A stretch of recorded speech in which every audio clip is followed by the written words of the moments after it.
Alhamdulillahi Rabbil Alamin. Hamdan katsiran tayyiban mubarakan fi kama yuhibbu Rabbuna wa yardah. Asyhadu an la ilaha illallah wahdahu la syarika lah, wa asyhadu anna Muhammadan abduhu wa rasuluh.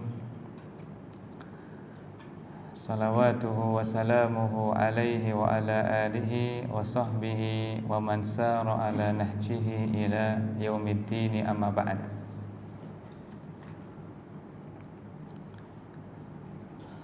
Allahumma inna nas'aluka ilman nafi'a wa rizqan thayyiban mubarakan katsira wa amalan mutaqabbala. Allahumma taqabbal minna siyamana wa qiyamana wa tilawatina wa jami'a a'malina birahmatika ya arhamar rahimin. Hadirin hadirat rahimakumullah, kita melanjutkan materi 30 prinsip hidup dari Al-Quran. Pada hari ke-11 Ramadan 1447 Hijriah, dan kita sekarang sampai pada halaman 77, prinsip ke-11, kemandirian dan kerja keras. Kemandirian dan kerja keras, yakni tidak berharap dan menjadi beban serta menggantungkan diri kepada bantuan orang lain, tetapi berusaha untuk meraih sesuatu dengan keringatnya. Dasarnya adalah firman Allah Ta'ala dalam surah An-Najm ayat 39, wa allaysa lil insani illa ma sa'a, dan sungguh manusia hanya mendapatkan apa yang ia usahakan. Sungguh manusia hanya mendapatkan apa yang ia usahakan. Ayat ini memiliki makna khusus serta makna umum. Makna khususnya yaitu tentang akhirat, bahwa seseorang tidak akan mendapatkan pahala dari amal orang lain, tapi hanya mendapatkan pahala dari apa yang ia kerjakan sendiri, dari lisannya dan tangannya serta hartanya. Wa allaysa lil insani illa ma sa'a, sebagaimana seseorang tidak menanggung dosa yang dikerjakan oleh orang lain. Ini secara asal dalam bab akhirat adalah seseorang hanya mendapatkan apa yang pernah ia usahakan sendiri oleh tangannya sendiri, bukan apa yang dikerjakan oleh orang lain. Begitu pula dengan dosa. Sementara makna umum dari ayat ini adalah seseorang hanya dipuji dari apa yang ia kerjakan sendiri. Seorang hanya dipuji dari apa yang ia kerjakan sendiri. Atau seseorang yang mulia jika ia makan dan meraih sesuatu dengan hasil usahanya, bukan dari meminta-minta atau mengharap belas kasih dari orang lain. Itulah prinsip hidup yang besar yang kita letakkan pada nomor 11, agar kita berwibawa di hadapan manusia serta dicintai oleh Allah Subhanahu wa taala. Tidak mengharapkan apa yang di tangan manusia. Salah seorang berkata, "Ya Rasulullah, dullani ala amalin idza amiltuhu ahabbani Allahu wa ahabbani an-nas." Tunjukkan aku suatu amalan yang menyebabkan aku dicintai oleh Allah sekaligus dicintai oleh manusia. Maka Rasul sallallahu alaihi wasallam bersabda, "Izhad fid dunya yuhibbukallah, wazhad fi ma indan nas yuhibbuk." Zuhudlah kamu di dunia, maka Allah akan mencintaimu. Dan zuhudlah kamu dari apa yang di tangan manusia, niscaya mereka akan mencintaimu. Makna kalimat yang kedua adalah tidak meminta-minta dan tidak banyak berharap pertolongan dari manusia dalam bab dunia tentunya. Karena asal dari manusia itu adalah pelit, sehingga jika ia sering minta kepada mereka, mereka akan jengkel dan marah. Allah berfirman tentang manusia, "Idza massahul khairu manu'a." Jika mereka mendapatkan harta, mereka menahannya, yakni pelit. Sebabnya karena saking cinta berat kepada harta. Kata Allah Ta'ala, "Bal tuhibbunal mala hubban jamma." Bahkan kalian sangat cinta kepada harta, hubban jamma, dengan cinta yang sangat besar. Kata Allah Ta'ala, "Wa innahu lihubbil khairi lasyadid." Dan sungguh ia sangat cinta kepada harta. Di samping sangat cinta kepada harta, mereka juga sangat tamak kepadanya, yakni meskipun telah memilikinya tetap belum puas. Kata Rasul sallallahu alaihi wasallam, "Law kana libni Adam wadiyan min dhahab labtagha thalitha." Seandainya manusia memiliki 2 lembah emas, ia masih menginginkan lembah yang ketiga, dan seterusnya. Mendapatkan lembah yang ketiga, maka dia masih ingin lembah yang keempat, dan seterusnya. Wala yamla'u jawfu bani Adam illa turab. Dan lambungnya anak Adam tidak akan penuh kecuali dengan tanah, yakni tidak akan ada yang bisa memotong ketamakannya kecuali kematian. Untuk itu, maka prinsip yang ke-11 adalah kemandirian. Di samping itu, kerja keras, tidak menggantungkan kepada pemberian dan pertolongan orang lain. Prinsip ke-11 dalam membangun kepribadian unggul adalah kemandirian dan kesungguhan dalam berikhtiar.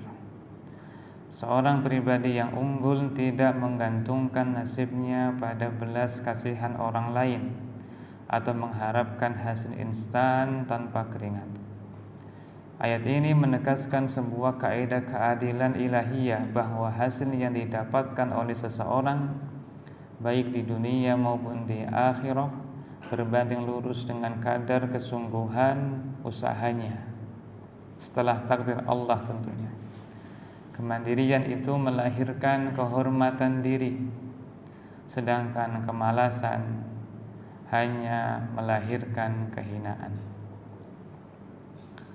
Dan kaidah ini, yakni wa allaisa lil insani illa ma sa'a, manusia hanya memperoleh apa yang telah ia usahakan, termaktub dalam lembaran suci kitab-kitab umat terdahulu. terutama di lembaran suci Ibrahim dan Musa. Allah berfirman dalam ayat sebelumnya, am lam yunabba bima fi suhufi Musa wa Ibrahim alladhi waffa alla taziru waziratu wizra ukhra wa an laysa lil insani illa ma sa'a. Apakah belum dikabarkan kepada mereka tentang isi dari lembaran miliknya Musa dan Ibrahim, bahwa seseorang tidak akan menanggung dosa orang lain dan seseorang hanya mendapatkan apa yang sudah ia usahakan sendiri. Ini kaidah yang besar terdapat dalam Al-Quran serta disinggung bahwa ia telah ada sebelumnya pada ajarannya Nabi Musa serta Nabi Ibrahim alaihi wassalam. Sementara ayat berikutnya berbicara tentang balasan yang akan dia dapatkan sesuai dengan amalnya. Wa allaysa lil insani illa ma sa'a wa anna sa'yahu sawfa yura thumma yujzahul jazaa'al awfa wa anna ila rabbikal muntaha. Dan usahanya pasti akan diperlihatkan kepadanya dan akan diberikan balasannya secara sempurna kepadanya, dan hanya kepada Allah akan dikembalikan. Man yazra' yahsud. Kata pepatah mengatakan, siapa yang menanam maka dia akan memanen. Inilah prinsip yang ke-11, kemandirian dan kerja keras. Sekarang contoh dalam kehidupan. Mencari nafkah dengan tangan sendiri, yakni dengan cara yang halal, baik halal secara zat pekerjaan maupun halal secara cara mendapatkannya, dan tidak meminta-minta kepada manusia. Berkata penulis, lebih memilih pekerjaan kasar yang halal daripada meminta-minta atau hidup dari belas kasihan orang lain. Rasulullah sallallahu alaihi wasallam bersabda, la an ya'khudha ahadukum hablahu. Sungguh salah seorang di antara kalian mengambil talinya, fayati bi huzmatil hatabi ala dhahrihi fayabi'aha, lalu membawa seikat kayu bakar di atas pundaknya untuk dia jual, fayakuffallahu biha wajhah, yang dengan itu Allah menjaga wajahnya, yakni kehormatannya, khairul lahu min an yas'alan nas, lebih baik daripada meminta manusia. Atauhu au mana'u, yang mana kemungkinannya diberi atau tidak diberi. Hadis ini menunjukkan tentang kemandirian dan menjaga iffah. Iffah artinya kehormatan diri, menjaga diri dari meminta-minta. Karena Islam melarang meminta-minta. Apa hukumnya meminta-minta? Mubah, makruh, ataukah haram? Apa hukumnya meminta-minta? Ya, mubah, boleh-boleh saja. Makruh, yakni enggak berdosa. Atau haram, yakni berdosa. Jawabannya apa? Maka kalau tahu jawabannya, kita bisa menjawab apa hukumnya menjadi pengemis. Hukumnya adalah haram, karena adanya ancaman Nabi bahwa wajahnya tidak berdaging pada hari kiamat. setiap perbuatan yang ada ancamannya di akhirat termasuk kabair, dosa besar. Kata Rasul sallallahu alaihi wasallam, la yazalur rajul yas'aluna an-nasa hatta ya'tiya yaumal qiyamati wa laysa fi wajhihi muz'atu lahmin. Sungguh seseorang yang selalu meminta-minta kepada orang lain akan datang pada hari kiamat dalam keadaan wajahnya tidak berdaging. Yakni Allah menghinakan dirinya sebagaimana dirinya dia hinakan sendiri ketika di dunia. Hadis ini menunjukkan termasuk kabair karena adanya ancaman di akhirat. Ini cara kita memahami kabair, dosa besar, dan ia haram. Maka pekerjaan meminta-minta di jalan-jalan adalah haram, tidak boleh didukung maupun tidak boleh diberi. Tidak boleh diberi. Bahkan banyak kasus mereka menjadi kaya raya di kampungnya. Ya, seorang nenek digeledah ternyata menyimpan sekian gram emas di bajunya yang compang-camping.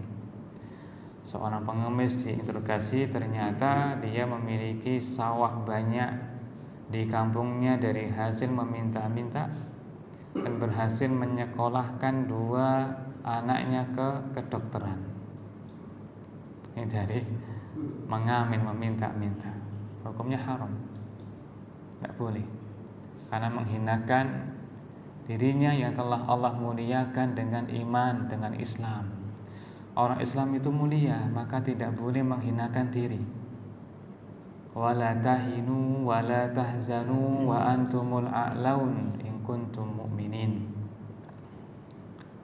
Kamu jangan merasa lemah dan terhina, jangan pula merasa sedih, karena kamu adalah orang yang mulia, yang tinggi, karena kamu beriman. Ya. Maka iman itu menjadikan orang mulia di sisi Allah, maka tidak boleh ia hinakan dengan meminta-minta. Dan hadis ini memotivasi kita untuk bekerja yang halal selama itu ya halal, meskipun orang-orang menganggapnya remeh. Ya, remeh. Ya, seseorang mengambil talinya lalu ke hutan mencari kayu bakar, lalu ia pikul di atas punggungnya, pundaknya, ia jual. Ini kan perkara yang dianggap remeh oleh manusia, ya. Tapi itu lebih utama daripada meminta-minta, yang terkadang diberi, terkadang juga ditolak. Ya. Termasuk pula yang lebih parah daripada meminta-minta adalah ya merasa dia itu terhormat padahal haram pekerjaannya. Pakai dasi, pakai sepatu, pakai jas alma mater, jas apa namanya? Jas alma mater. Apa?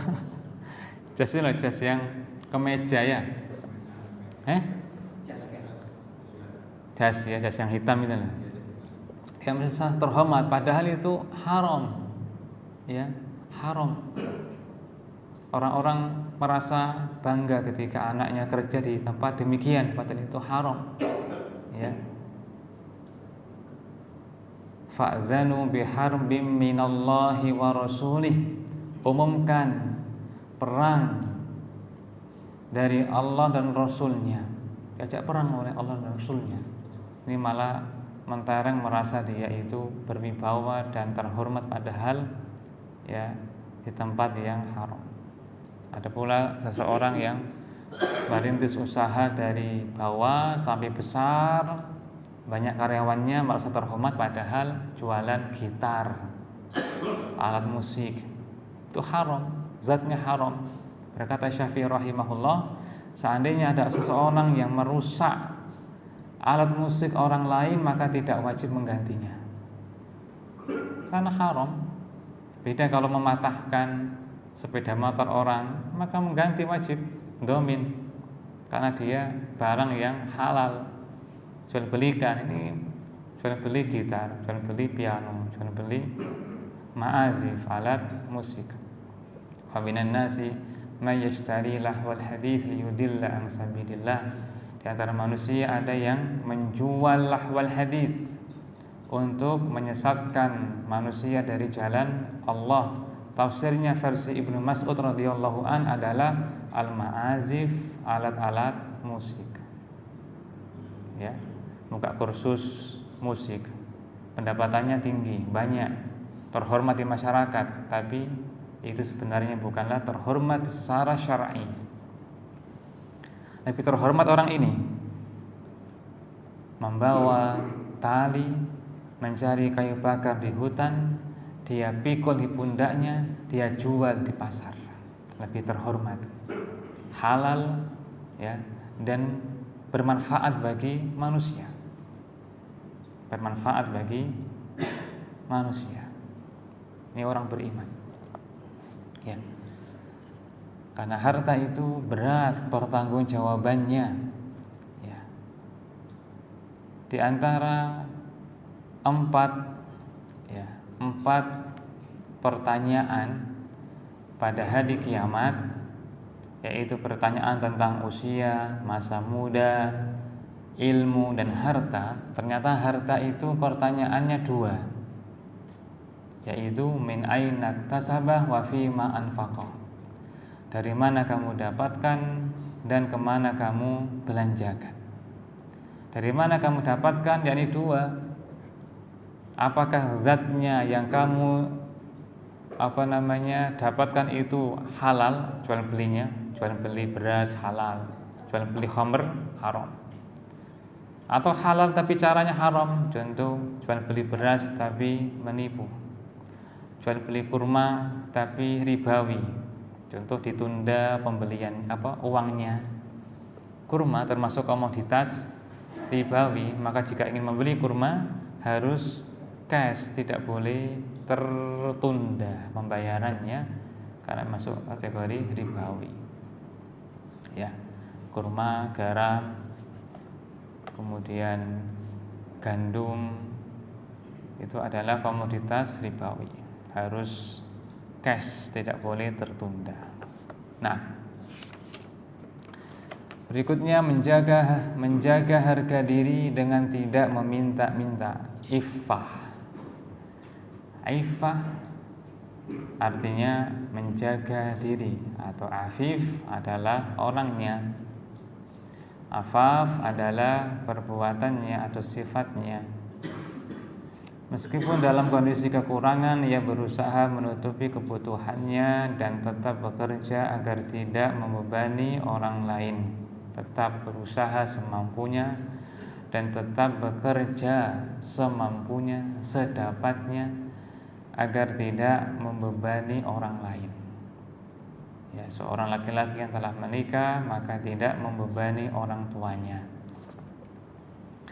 Seorang laki-laki yang sudah dewasa, bisa bekerja, maka juga tidak membebani orang tuanya yang fakir. Itu kebaikan. Apakah anak kuliahan itu wajib dinafkahi oleh orang tuanya? Jamaah,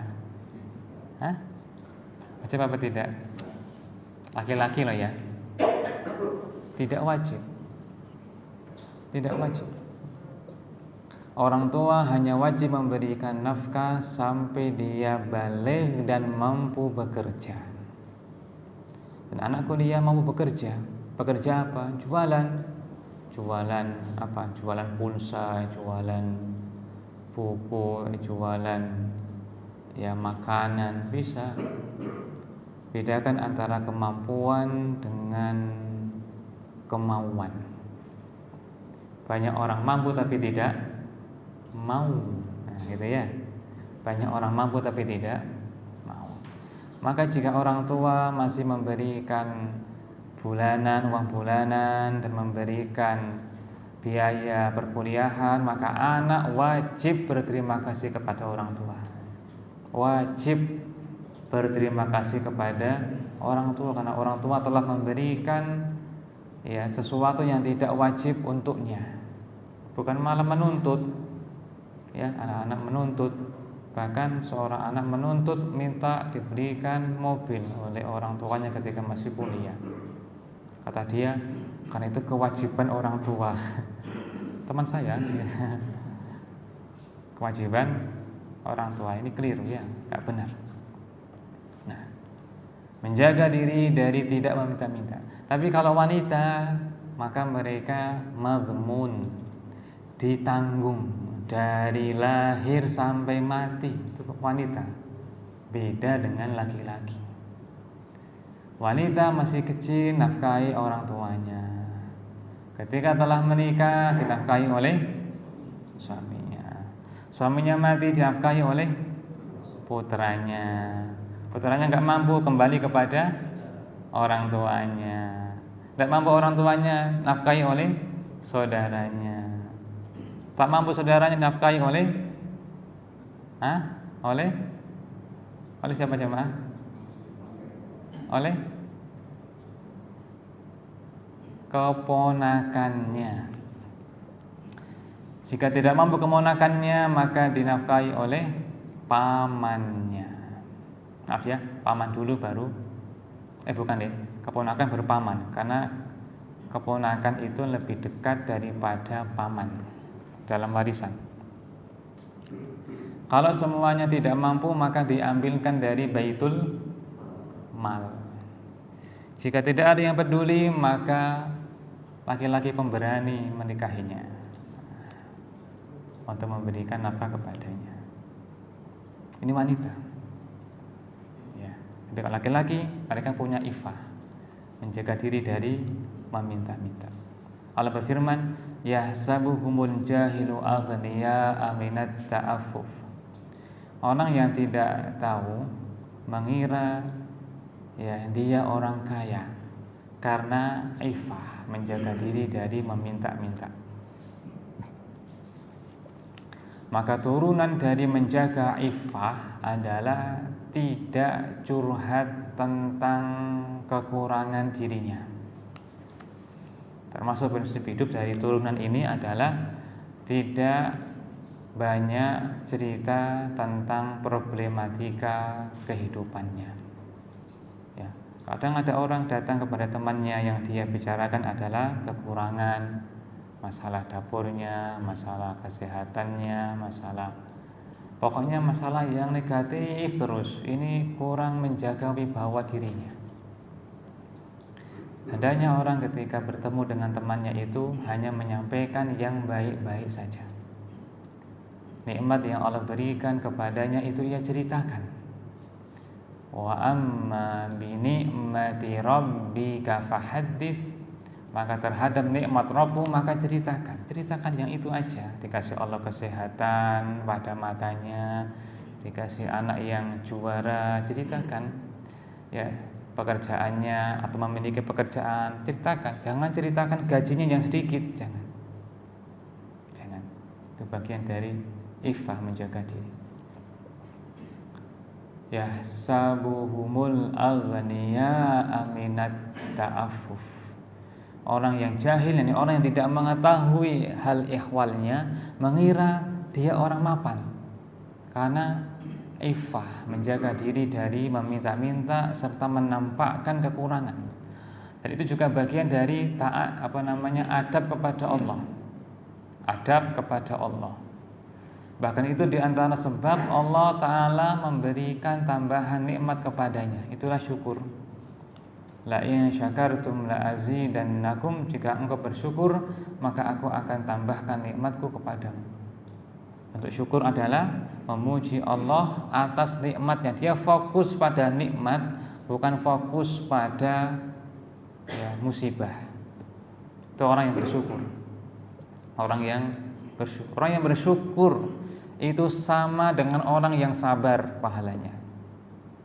Kata Nabi sallallahu alaihi wasallam, ya, at-taimus syakir bimanzilati shaimis sabir.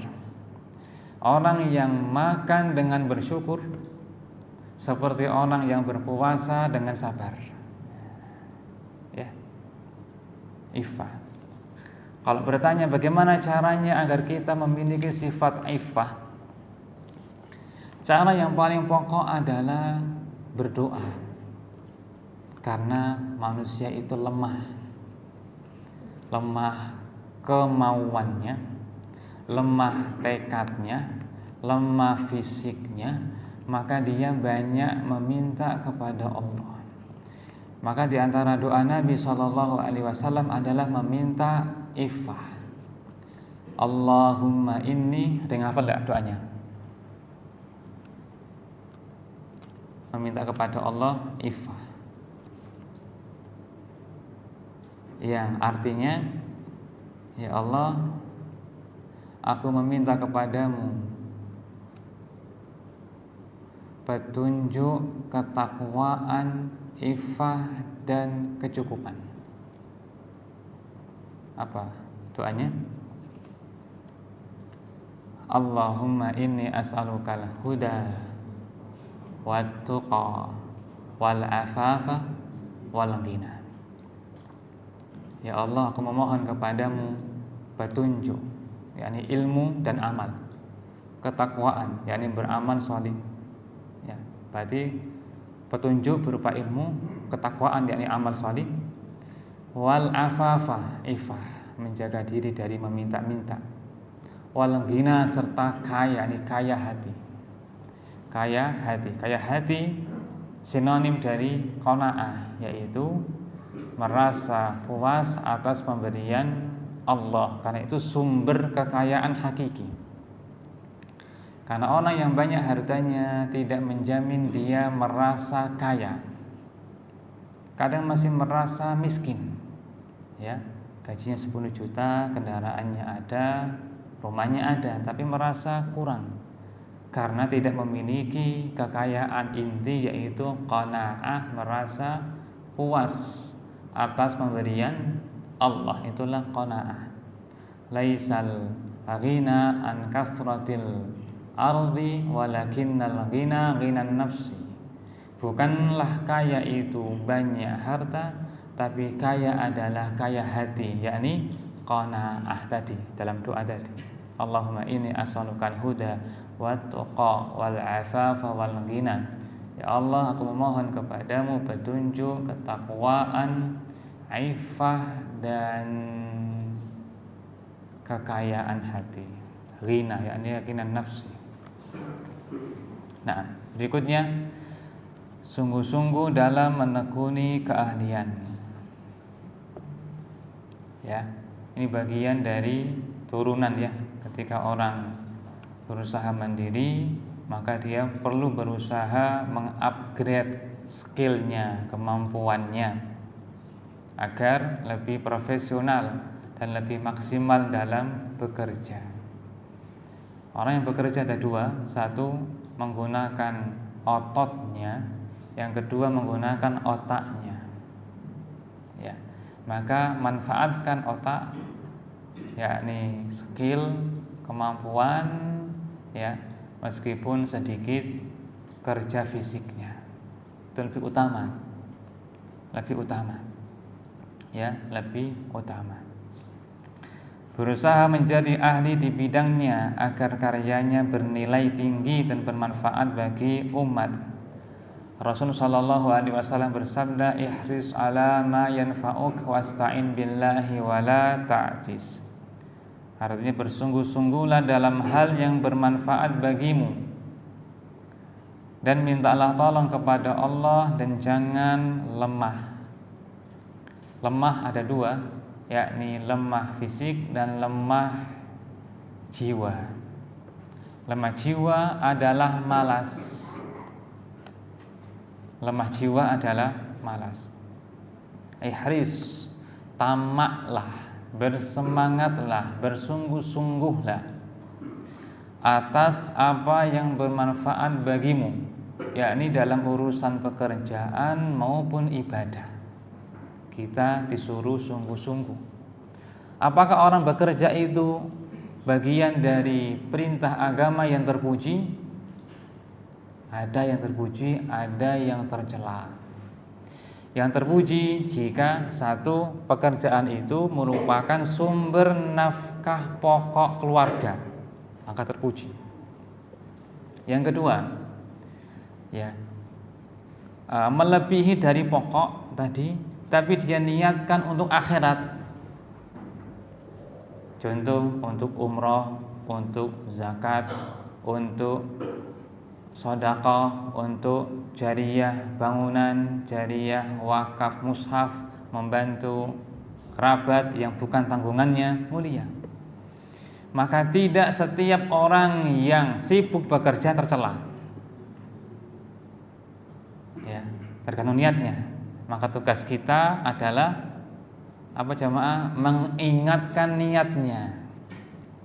Maka orang-orang yang mereka cinta kepada pengajian, itu umumnya mereka benar niatnya. Maka mereka orang yang paling layak untuk semangat bekerja, ya. Atau orang yang paling layak untuk bercita-cita jadi orang kaya. Maka jadilah kita orang-orang yang punya cita-cita jadi orang kaya. Gimana caranya? Apakah banting tulang, banting urat? Jamaah, jawabannya tidak. Waktu lebih berharga daripada lembur. Terus gimana caranya? Banyakin doa. Banyakin. Terus usaha kerja dengan akal, kecerdasan, bukan dengan menguras urat dan tulangnya. Jangan. Di kota Madinah, di antara orang yang paling kaya adalah di antara sahabat Nabi, di antara yang kaya adalah Anas dan Abdurrahman bin Auf.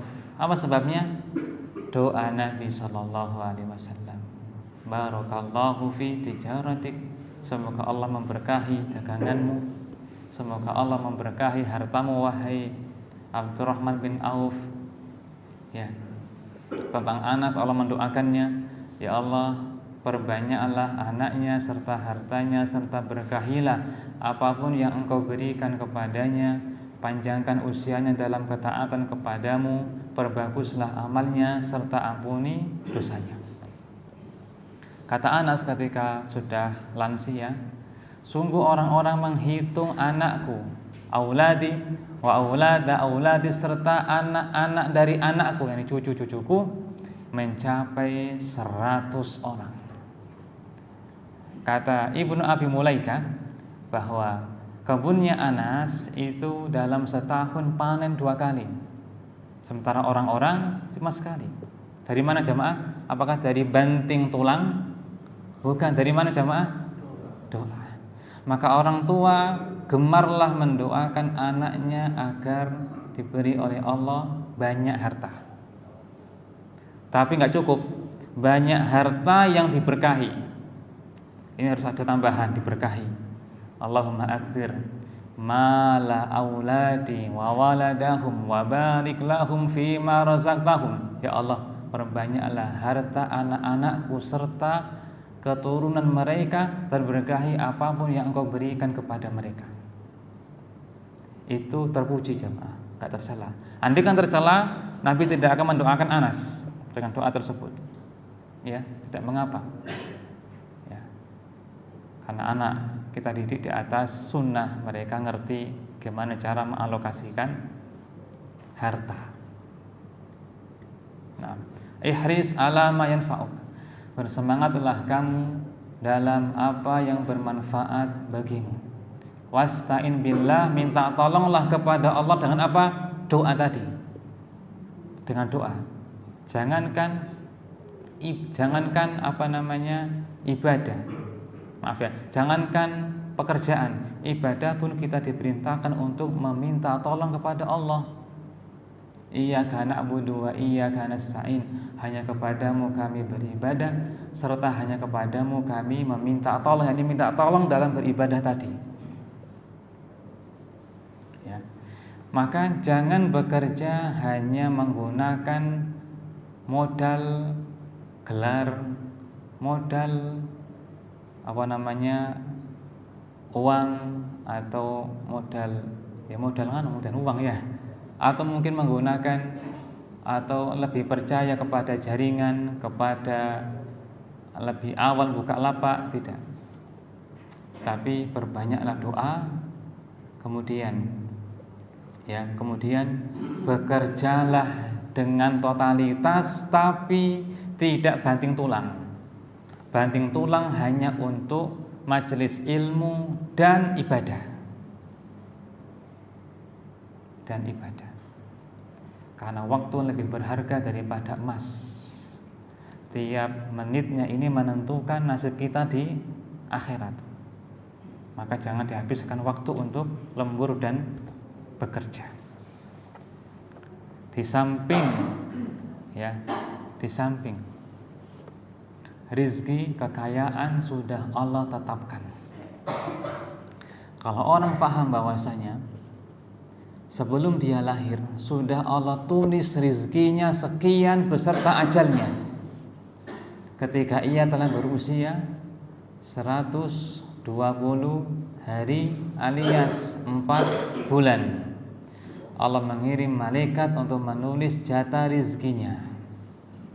Bahkan ini adalah berita yang telah Allah tulis 50.000 tahun yang lalu sebelum menciptakan langit bumi, yang diberitahukan kepada malaikat.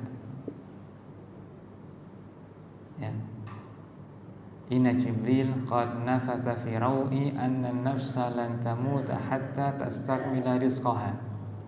Jibril membisikkan kepadaku bahwasanya jiwa tidak akan mati sampai disempurnakan rizkinya. Maka rizki seseorang meskipun banting tulang tidak akan bertambah melebihi dari catatan takdir. Sebagaimana kesibukan dia merawat orang tuanya tidak menghalangi dia jika ditakdirkan kaya akan berdatangan hartanya. Tapi Nabi bersabda sallallahu alaihi wasallam, la yaruddul qada illa du'a. Tidak ada yang bisa menolak takdir kecuali doa. Maka perbanyak berdoa, bukan perbanyak jam lembur. Saya ulang. Jika ingin kaya, jangan perbanyak jam lembur, tapi perbanyak doa. Waktu lebih kita butuhkan untuk majelis ilmu serta beramal salih, serta waktu untuk keluarga. Kita punya hak untuk rehat, untuk sama anak, sama istri berkunjung dan seterusnya, bukan untuk lembur. Nah, Allahu a'lam.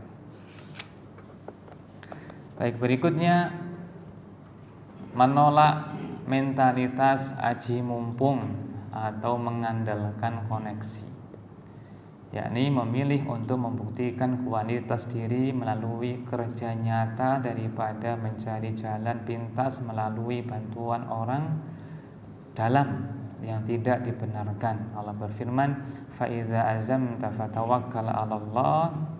Apabila engkau telah berazam, bertekad bulat, maka bertawakallah kepada Allah. Nah, apa maksudnya? Maksudnya adalah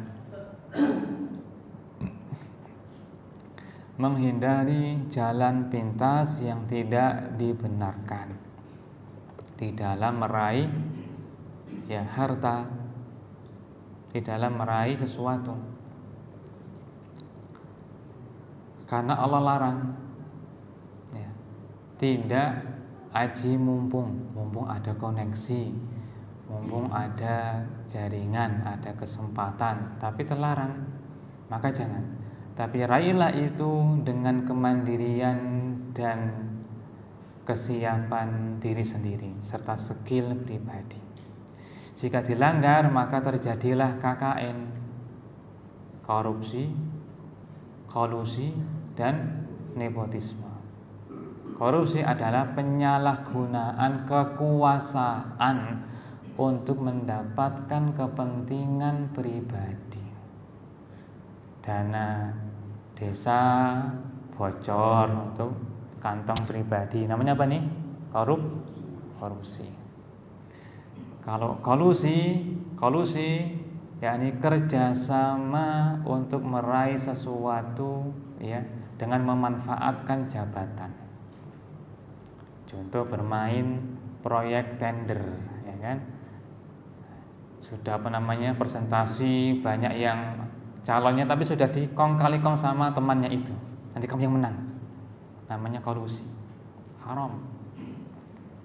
Nepotisme, memanfaatkan jabatan untuk mengangkat orang yang tidak kredibel. Mentang-mentang kenalan atau ya kerabat. Ini bisa merusak ya keadilan, merusak ekonomi negara, dan juga merugikan banyak orang. Ya, ini KKN yang diberantas oleh penguasa, kita perlu untuk mendukungnya. Itu bukan sejalan dengan prinsip kita yang ke-11 ini, kemandirian serta kerja keras. Tetapi raihlah dengan kemandirian apa yang kita miliki. Fa'idza azamta fatawakkal 'ala Allah.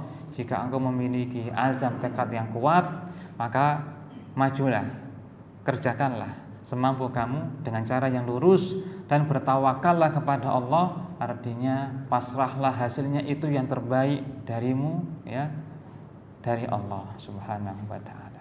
Allahu a'lam. Masih banyak. Ya, silakan jika ada pertanyaan, persilakan. Silakan.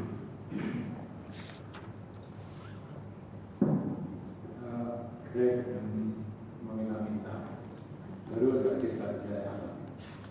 Dulu saya pernah kajian itu nulis saja. Gimana? Coba yang keras. Kalau ada nulis saja. Nah, terus. Jadi gratis itu saya ada seorang ibu dan saya satu lagu alasan saya mau tukar baju saya untuk mendorong beras. Saya tanya, suaminya itu kerja ada yang bisa memberikan jajan jadi nggak mampu memberikan untuk beras. Nah, saya berkata seperti itu, akhirnya saya membeli susu berdana. Nah itu bagaimana salahnya dari yang bisa bilang memberi sama seterusnya. Terus yang kedua terkait musik tadi, bagaimana ada seseorang mengambil kuliah jurusan musik, itu bagaimana? Nah, barik fik. Orang miskin adalah orang yang paling berhak untuk menerima bantuan sedekah maupun zakat mal, zakat fitri dan seterusnya. Dan Rasul Shallallahu Alaihi Wasallam tidak memasukkan orang yang meminta-minta, yang profesinya meminta-minta sebagai orang miskin. Laisal miskin, bukanlah orang miskin, orang yang berkeliling manusia meminta-minta untuk diberi sebutir kurma atau 2 butir. Itu bukan orang miskin, tapi orang yang meminta-minta. Dan seringkali dia sudah tidak orang miskin. Ketika dikumpulkan, ya pendapatan sehari bisa melampaui para pekerja di pabrikan. Ya. Kapan orang itu memandang dia peminta-minta, maka jangan. Tapi jika ia memandang dia sedang meminta karena butuh, ya bukan profesinya, maka dikasih. Ya, maka dikasih jika kita mampu, ada kelebihan. Berikutnya adalah masalah apa tadi? Masalah jurusan ya, jurusan musik. Ya. Ini termasuk jurusan pendidikan yang tidak boleh dibuka seperti jurusan olahraga tinju. Ya, tidak boleh. Rasulullah SAW mengatakan la tadribul wajha. Kalian jangan memukul wajah, menampar pipi, tidak boleh. Idza qatala ahadukum falyajtanibil wajha. Jika memang sedang bertengkar maka jauhi wajah. Kata Rasul sallallahu alaihi wasallam, Ya. Ajibud da'i, penuhi undangan, ini wajib. Ya. Wala tadribul muslimin, dan jangan pukul orang-orang Islam, yakni di wajahnya. Ya, yakni di wajahnya. Wajah termasuk anggota tubuh yang dimuliakan oleh Allah, tidak boleh dipukul meskipun dalam perlombaan. Maka tinju hukumnya haram, belajarnya haram, prakteknya haram, hadiahnya haram, yang nonton juga haram, tidak boleh. Pendukungnya juga haram, maka tidak boleh semua. Menyakiti fisik itu, ya, menyakiti fisik. Ada seorang sahabat Nabi radhiyallahu an, namanya Muawiyah ibnul Hakam. Dia punya budak perempuan, disuruh jaga kambing-kambingnya. Terus satu kambingnya digondol serigala. Marah majikannya. Karena marah ditampar pipinya sampai membekas. Terus dia menyesal. Ya. Rasul sallallahu alaihi wasallam bersabda, ya, kafarat atau denda menampar pipi budak adalah memerdekakannya. Maka ia datang, ya Rasulullah, ini budakku, ingin aku merdekakan. Kata Rasul sallallahu alaihi wasallam, ya, tunggu sebentar, coba bawa ke sini. Aina Allah, di mana Allah? Kata dia, fis sama, di atas. Ya. Man ana, siapa aku? Kata dia, anta Rasulullah. Kata Nabi, a'tikha fa innaha mu'minah. Bebaskan dia karena dia seorang wanita beriman. Poin kita di sini adalah menampar budak pun tidak boleh, apalagi sampai menampar tadi. Menampar bukan budak, orang merdeka. Menampar istri, menampar dalam pertandingan tidak boleh. Maka jurusan ini jurusan yang tidak boleh. Termasuk pula jurusan tadi musik, jurusan menggambar tidak boleh, kecuali ada kejelasan bahwasanya dosennya atau mata kuliahnya tidak menggambar makhluk bernyawa. Ya, ada seorang datang kepada Ibnu Abbas radhiyallahu an. Pekerjaanku adalah menggambar. Bagaimana? Kata beliau, aku tidak mengatakan kepadamu kecuali yang aku dengar dari Rasul sallallahu alaihi wasallam, siapa yang menggambar makhluk bernyawa maka pada hari kiamat akan diminta untuk meniup ruh kepadanya. Ya. Maka orang ini sedih. Kata Ibnu Abbas, jika engkau tidak bisa meninggalkan pekerjaanmu, maka silahkan menggambar selain makhluk bernyawa, seperti pepohonan, bangunan, ya, semisalnya. Demikian jemaah. Nah, Allahu a'lam. Yang lain silakan. Ya, silakan.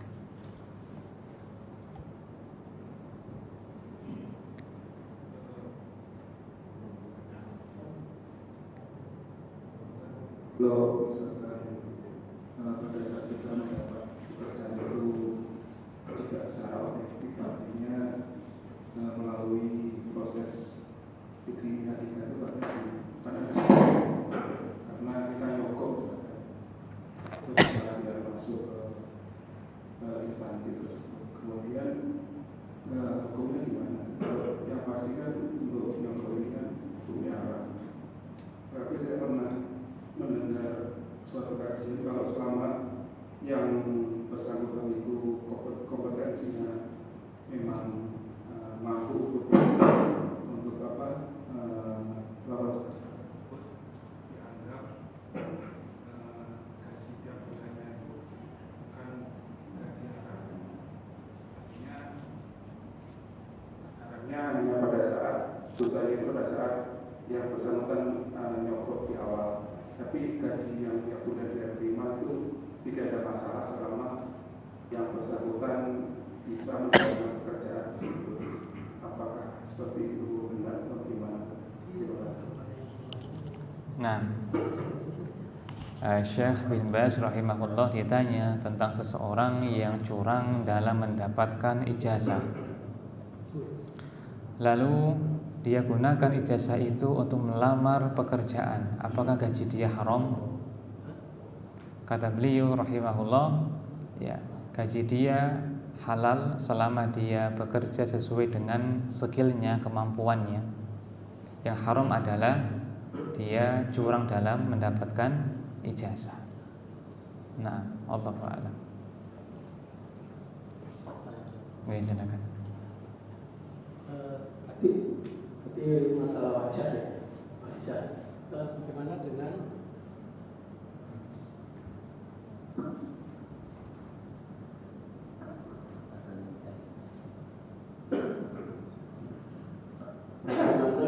untuk mengungkap kejahatan dengan sikat wajah? Jadi kan itu perlu muka, gambar muka orang tuh, orangnya seperti ini gitu. Bagaimana? Jadi itu kan untuk foto wajah. Ya. Foto wajah. Foto atau kamu memukul? Bukan, maksud saya menggambar. Menggambar Wajah seseorang. Jadi identifikasi untuk kejahatan itu kan perlu digambarkan orangnya seperti ini, dagunya seperti ini, matanya seperti ini. Itu kan sudah berbentuk manusia. Mas? Saya tidak tahu. Yang ingin saya koreksi adalah memukul orang yang diinterogasi. Tidak boleh. Ya kan? Tidak boleh memukul orang. Orang yang salah tidak boleh dipukul. Nabi SAW jika memutuskan perkara maka dengan bukti. Ya. Jika ada bukti maka dia perkaranya diputuskan. Dan Nabi memberikan ancaman, bukan dengan dipukul. Contoh ancaman beliau adalah, mungkin ada dua orang yang datang kepadaku bersengketa, terus aku berikan haknya kepada yang pintar ngomong. Siapa yang mengambil hak saudaranya dengan cara yang haram, maka dia telah mengambil sepotong dari api neraka. Gitu diancam, bukan dipukul. Kadang juga yang dipukul itu karena pesanan, agar ngaku ngomong agar yang sebelahnya itu bebas dari tuduhan. Tak boleh. Semuanya akan Allah adili. Ya, termasuk pula memukul bawahan. Mentang-mentang dia kuat atau tinggi dipukul. Mentang-mentang itu tradisi atau dibenarkan secara lembaga, tapi dari sisi syariat tidak boleh. Dalam alasan apapun memukul orang tidak boleh, kecuali kisos. Kisos adalah menuntut balas yang setimpal. Dia pernah mukul ente, maka ente boleh mukul dia. Tapi jika pukulan ente 2 kali lipatnya, maka yang tambahan itu dosa bagi ente. Itu tiba-tiba dipukul, ditonjok, ya kan, atas nama latihan dan sebagainya. Ini apa? Ya. Para sahabat Nabi adalah orang-orang yang kuat, tegar jiwanya seperti gunung. Apakah Nabi pernah memukul mereka? Tidak. Bahkan Nabi sebelum wafat mengumpulkan para sahabatnya berdiri, berbaris. Siapa yang dulu pernah aku pukul tanpa sengaja, silakan kisos saya. Ya. Datang orang, saya wahai Rasulullah. Ya datang. Nabi silakan pukul saya. Tadi ya Rasulullah, saat itu saya nggak pakai pakaian, nggak pakai baju, Nabi melepas bajunya. Saya memeluk Nabi SAW. Dia hanya ingin memeluk kulitnya kepada kulit Nabi SAW. Nabi faham bahwasanya orang yang memukul itu akan ada kisosnya pada hari kiamat. Maka sekarang di dunia Nabi ingin membebaskan dirinya. Terus ini bagaimana? Atas nama latihan, nama apa, dipukul, ditonjok, kadang sampai mati. Subhanallah. Ini juga merujuk kepada orang-orang barat meninggalkan agama Islam yang mulia, agama yang memuliakan badan, memuliakan fisik, sampai pun mayit Allah hormati. Ya. Kasru azmil mayyiti kakasrihi hayya. Artinya mematahkan tulang dari mayit seperti mematahkannya ketika masih hidup. Apa maknanya? Dalam dosa. Dihormati, maka tidak boleh. Ya. Nah, Allahu a'lam. Maaf Ustaz, mau tanya. Nah. Ada dua topik yang bertanya ya. Ini ada suatu keluarga yang bapak ibunya itu sudah meninggal. Antara lain dia punya putra laki-laki yang sudah meninggal juga. Dan anak laki-laki ini masih punya istri dan 6 orang anak. Yang berhak menerima warisan itu siapa Ustaz? Terus bagaimana pembagiannya? Coba diulang. Seorang keluarga bapak ibu sudah meninggal dunia. Dia meninggalkan warisan. Putranya itu ada 8. Putranya itu ada 6. Putranya yang nomor yang pertama itu sudah meninggal. Meninggalnya setelah bapak ibunya meninggal. Yang nomor 1 meninggal. Dan yang meninggal itu meninggalkan seorang istri dan 6 orang anak. Siapa yang berhak menerima Ustaz? Oh, nah. Ini ada masternya, gimana master? Ya, istri dan anaknya menggantikan suami ya, betul. Jadi ketika orang tua telah meninggalkan warisan, maka anak-anaknya mendapatkan bagiannya. Meskipun belum dibagi barangnya, maka seharusnya telah dibagi bagian jatahnya sekian persen. Ya, kalau tadi ada 6 maka dapat 1 bagian semua. 1 per tadi berapa? 6 anak ya? 6 ya. Berarti 1 per 6 per. Kalau semuanya laki-laki berarti 1 per 6, ya kan? Yang meninggal itu masih meninggalkan seorang istri. Nah, ada istrinya dan 1 per 6 ini nanti dibagi untuk yang ia tinggalkan, yakni anak dan istrinya. Demikian. Sementara berapa bagiannya? Anak dan istri bisa buka situs e-waris. Situs e-waris yang telah dapat rekomendasi dari Dr. Firanda Andrija. Bisa dicek nanti bagiannya berapa. Nah, yang kedua ya Ustaz. Nah, silakan. Tadi Ustaz menjelaskan, anak belum paham Ustaz. Bisa diulangi ya Ustaz mengenai apa tadi riba ya, penjualan dan pembelian kurma dan apa itu garam ya kalau nggak salah antara lain. Itu maksudnya garam apa Ustaz? Dan bagaimana itu pembelian kurma? Karena kita biasanya kalau menjual kurma itu kan orangnya yang transfer dulu atau kita yang kirim dulu itu termasuk yang dijelaskan Ustaz tadi riba. Bagaimana Ustaz penjelasannya? Dan satu lagi ya Ustaz. Ya. Sebentar, saya tak izin dulu ke takmir. Gimana takmir? Boleh? Ya, baik.